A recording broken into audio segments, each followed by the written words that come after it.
This is the DIAC, also known as a two-terminal thyristor, trigger diode, or Shockley diode.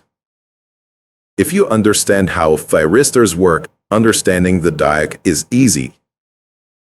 A DIAC has only two terminals, and instead of a gate signal, it turns on when the voltage exceeds a certain threshold, called breakover voltage.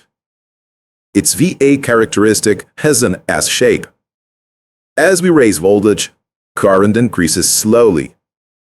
When voltage hits the threshold, the DIAC turns on, current rises sharply, and voltage drops. When the voltage falls to the holding voltage, it stops falling, while current continues to increase sharply. That means the DIAC is latched. Notice that the same voltage can correspond to two different states, conducting and non-conducting. That's called bistable behavior. In English literature, the term DIAC is common, but technically speaking, a DIAC is a bidirectional device, two back-to-back diacs used in AC. For example, in this thyristor dimmer circuit, the diac DB3 forms the trigger pulse for the triac, a bidirectional thyristor.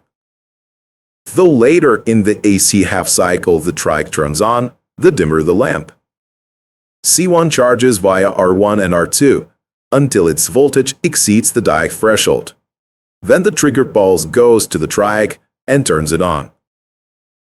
This repeats every half-cycle. Why do we need the diac here? Why not apply the capacitor voltage directly to the triac's gate? Because without the diac, C1 would charge non-linearly through the gate, and the trigger timing would be mushy and unreliable. The diac, on the other hand, opens sharply at the exact moment, allowing precise timing.